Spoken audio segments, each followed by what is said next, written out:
First of all, a big congratulations to IFPRI, the CGIAR in general, and FAO for this, not just organizing this conference, but focusing on not just diagnosing the problem, which most conferences do, but talking about the solution, the success stories from around the world, and the scaling effort. So congratulations on that. I think yesterday we had several discussions on this, and today Professor Pringali's presentation brought this all together very well.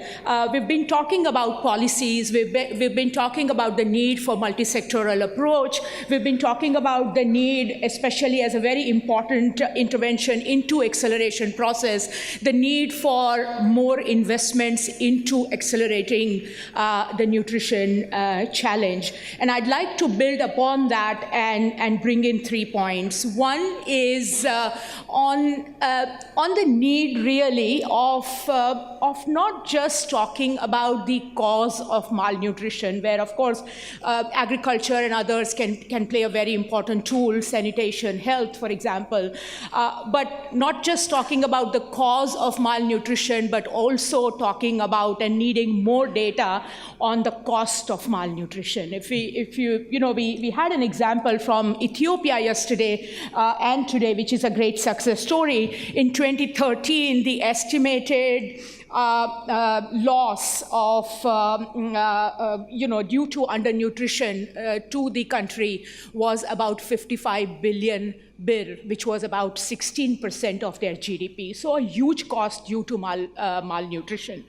If we see, there are a large number of examples and evidences coming from around the world where, a stunted child has 1.1 year less in school attendance. If we see that, if that translates into, say, for example, in a country like India, one of the biggest reason for school dropouts, one of the biggest reason for children not attending school is, the ill health because of malnutrition.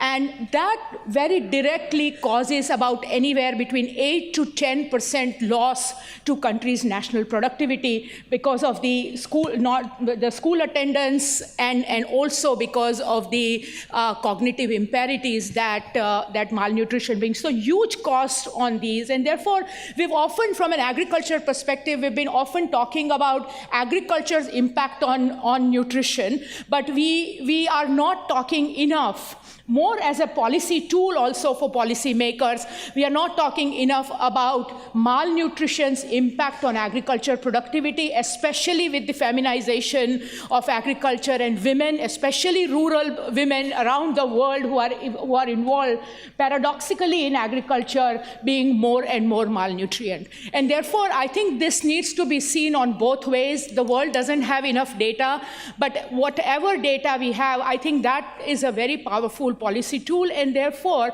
I think the issues that we are talking about is not concerning just agriculture ministry or agriculture policies, health policies, and so forth, but the commerce policies or the finance aspects of the countries needs to be brought. And I think these data can provide a very, very powerful tool. That brings me to the second point, which we've been talking about, of the need for multisectorality. For a complex challenge and persistent challenge like malnutrition that we've been talking about, there is no denial that multi-sectoral approach is going to be extremely important. And one does see a change. 5 years ago, I could sit in an agriculture ministry meeting without even hearing nutrition once, which is changing at the AU level, which is changing at ASEAN, which is changing in South Asia. It is really changing. There is a lot of cognizance about nutrition now, which is great. But nutrition, interestingly, has become everybody's job, but no one's responsibility. And therefore, I think multi-sectoral approach is extremely important, but with a centralized accountability framework built into that. And that reminds me of a suggestion countries could consider, which could be in form of something like a ministry of nutrition, given the challenge that nutrition is and the need for bringing in such large number of expertise. I hope these are the ministers clapping right now. So and of course, the third quick point will be to incentivize,